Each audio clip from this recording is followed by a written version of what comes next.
I'm Lieutenant Christopher Cook, Arlington Police Department, COOK. 1 second, looks like he's doing something over here. You got your camera card? I mean, that's what we do at APD. Lieutenant Christopher Cook, you good now? Okay. Around 7:30 this morning. Sorry, take two. Around 7:30 this morning, we responded to the quick trip here at Collins and Division. An off-duty officer that works East Patrol District just left work, got off at 7 o'clock, came here to fill up at the pump on the end. He was going to get some gas. He exited his vehicle. He had a regular civilian jacket on, so you could not make out that he was a police officer. He noticed a white four-door passenger car had zoomed in and out some of the pumps. He thought it was kind of strange, but you know, again, not totally out of the ordinary. It's a pretty heavily traveled area here.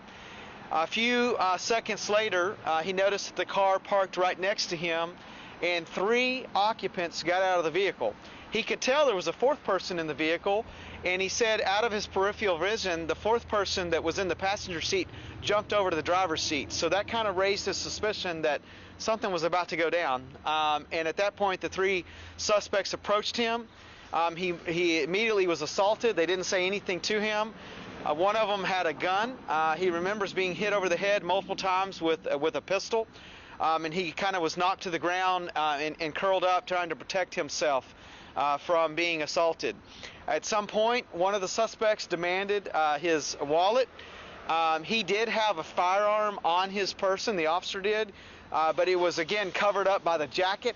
He didn't want them to find out that he was armed because he felt like there could be multiple suspects that had guns as well.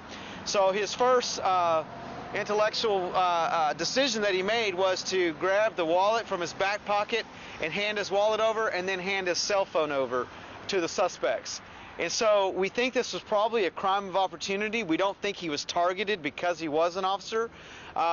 Once the suspects jumped in the car, he then did pull his firearm out, the officer did, and draw down on the vehicle. But at that time, he heard one of them say he's got a gun, and they peeled out of the parking lot and left. We think it is possibly a Mitsubishi Lancer. We need to analyze the video a little further, but it's definitely a white 4-door passenger sedan. We do have good video here at the Quick Trip. We will be releasing that as soon as we can, edit it into a format that can be pushed out to the local media and social media.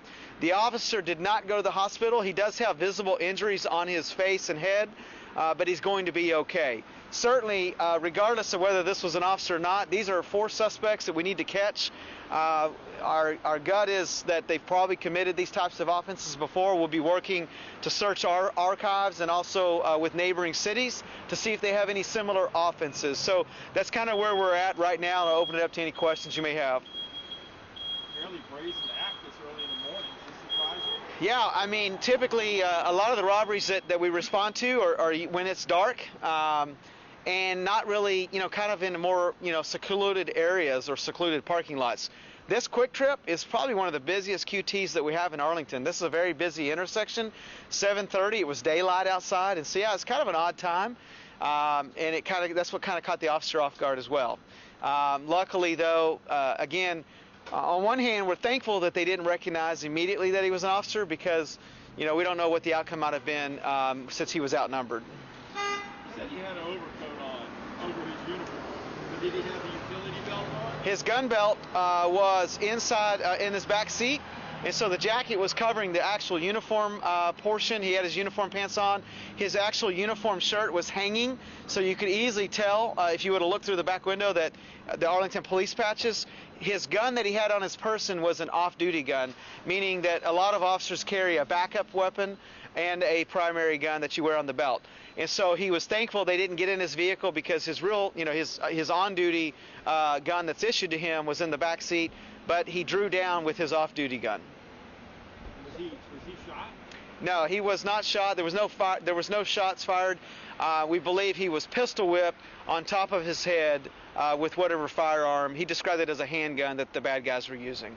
Can you go more into detail about the suspects? You mentioned before about the Yeah. race and age, more or less. Yeah, they're all being described as 4 African American males, very young. We're not even sure. Some may be teenagers or early 20s. We're hopeful the surveillance video will help the public kind of identify not only the clothing that they were wearing, but kind of help identify their physical descriptions. So we should be able to get that out shortly. And did you say you've had other reports around the area with these kind of describing the suspects along the line? Yeah, we're not sure. We're searching our records right now.